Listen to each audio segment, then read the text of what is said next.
The thing about self-discipline is that it is necessary for everything you do in your life. You have to be self-disciplined. Working out, you got to work out every day. You got to stay in shape. If you want to, if you don't stay in shape, you die. When I'm working out, I always do one extra rep, one extra set, because it's a promise I kept to myself. But working out might not be a priority for every single day because you've got things going on in your business world and with your family and all that. So guess what? It's a priority for my life, so I do it in the morning before my day even starts. If you change your mindset and really focus it on what discipline really is, you start to welcome discipline. You welcome self-discipline into your life. And here's the biggest thing. It's a pattern. It's a pattern I keep of me. I always do a little extra. I always go the extra inch. And the quickest and easiest place to do it is the gym. Because I can always grab one more weight, one more set. And here's what it does. It shifts your identity. The benefit of discipline in my eyes has always been that through discipline, I get things done. I do it in the morning before my day even starts. So I can still handle the priorities for the day, but I got my workout done. So long term, I look up in a year and I'm not out of shape and breathing hard when I go up in the stairs because I maintain that discipline on a daily basis. Most people go through life never discovering what their talents are. Most people never develop their talents. You need to tell you no more snacks, no more desserts, no more TV, no, we working out now. They have skills and abilities, but if you don't nurture them, if you don't develop them, they will never serve you. Your gifts can take you many places if you develop your gifts.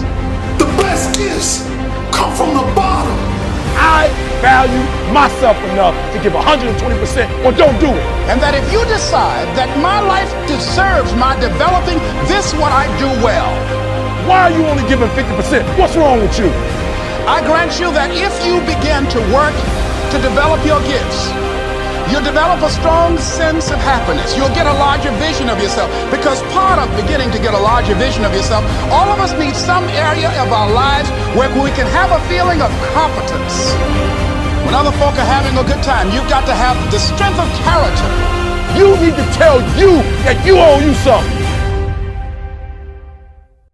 As you begin to develop and expand your skills and your talents and your vision of yourself, you will always be in control of your destiny. I want freedom. And for me, disciplining myself means more freedom.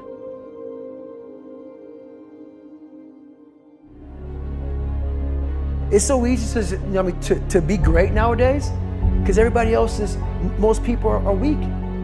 This is a softened generation. So if you have any mental toughness, any ability, if you have any fraction of self-discipline, the ability to not want to do it but still do it. People have a hard thing understand. I hate to run. And what makes me so crazy, it doesn't anymore, is people go, well, why do you run if you hate it? What are you talking about? I don't want to take showers and eat either. I hate that too. That's life, man. It wasn't until I changed that mentality that I became somebody. I hated going to school, so guess what? I was dumb as shit. But if you can get through to doing things that you hate to do, on the other side is greatness. That's what people don't understand. By me running, I am callous in my mind. I'm not training for a race. I'm training for life. I'm training for the time when I get that 2 o'clock in the morning call that my mom is dead or something happens tragic in life. I don't fall apart. I'm training my mind and my body and my spirit so it's all one, so I can handle what life is going to throw at me. Because the life I've lived, it throws a whole bunch at you. And if you're not physically and mentally prepared for that, you're just going to crumble and you're good for nobody. 99% of people are not willing to do what it takes to make their dreams come true. The Marines have a saying, everybody wants to go to heaven, but nobody wants to die. The center of bringing any dream into fruition is self-discipline. You know, something as simple as food and eating. It's not about your body as much as it is about your mind. It's getting command of your mind to be able to choose actions that are in your own best interest. Every day we are choosing that's not in our own best interest. So if the world is attacking you and the world wants to fight you and the world's trying to hold you down, so you're gonna kick yourself in the balls? So you're gonna stop yourself from getting what you dream. And I think the word discipline has kind of gotten a bad name. We think about it in terms of punishment. I'm not talking about discipline in that way. I'm talking about discipline in the sense that you forego immediate pleasure for the exchange of long-term self-respect. I believe that self-discipline is the definition of self-love. That when you say that you love yourself, that means that you have behavior towards yourself that is loving. Self-discipline is the center of all material success. You cannot win the war against the world if you can't win the war against your own mind.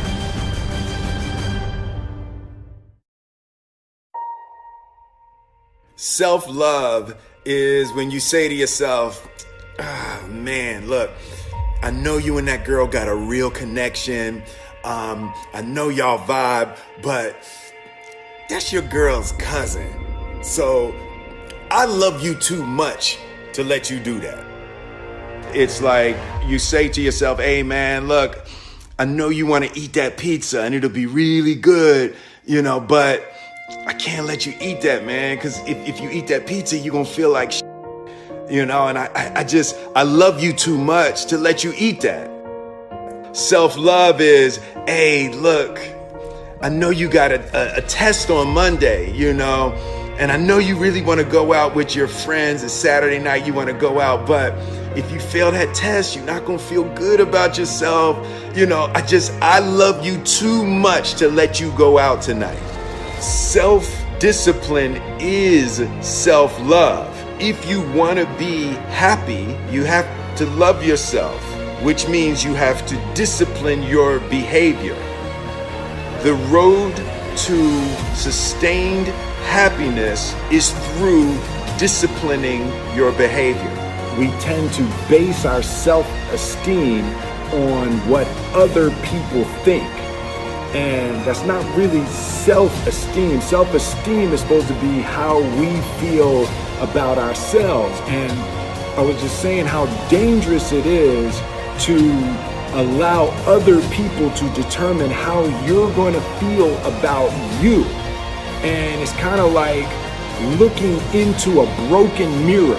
You're going to look in a broken mirror and then change your face to try to look good in this defiled, busted, broken mirror. And it just, other people's opinions is a really way to determine how we feel about ourselves.